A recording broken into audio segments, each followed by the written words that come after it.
রাজধানীর তেজগাঁও ট্রাক স্ট্যান্ডের একটি গ্যারেজে রোববার সকালে আগুন লাগার ঘটনা ঘটে, যা ফায়ার সার্ভিসের তৎপরতায় দ্রুত নিয়ন্ত্রণে আসে।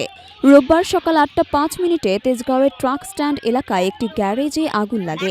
খবর পাওয়ার ৫ মিনিটের মধ্যেই ফায়ার সার্ভিসের ৩টি ইউনিট ঘটনাস্থলে পৌঁছে আগুন নিয়ন্ত্রণে কাজ শুরু করে।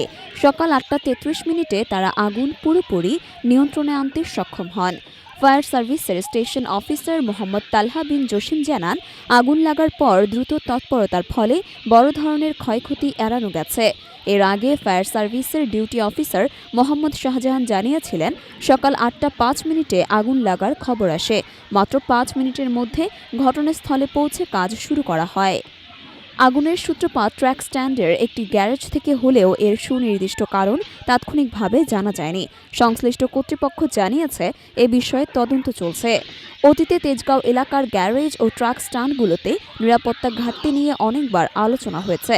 ইলেকট্রনিক শর্ট সার্কিট বা অপর্যাপ্ত অগ্নি নির্বাপক ব্যবস্থার কারণে এমন দুর্ঘটনা ঘটতে পারে বলে বিশেষজ্ঞরা মনে করেন।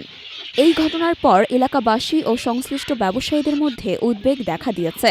তারা দ্রুত আরও কার্যকর অগ্নি নিরাপত্তা ব্যবস্থা গ্রহণের আহ্বান জানিয়েছেন। ফায়ার সার্ভিসও এ ধরনের দুর্ঘটনা এড়াতে ট্রাক স্ট্যান্ড ও গ্যারেজগুলোতে নিয়মিত পরিদর্শন চালানোর পরিকল্পনা করেছে। এই ঘটনার ফলে কোনো হতাহতের খবর এখনো পাওয়া যায়নি, তবে ক্ষয়ক্ষতির সুনির্দিষ্ট তথ্য এখনো প্রকাশ করা হয়নি।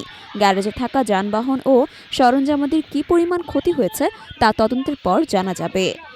তেজগাঁও এলাকায় এ ধরনের ঘটনা নতুন নয়, তবে দ্রুত নিয়ন্ত্রণে আনার কারণে বড় ধরনের বিপর্যয় এড়ানো সম্ভব হয়েছে বলে মনে করছেন সংশ্লিষ্টরা।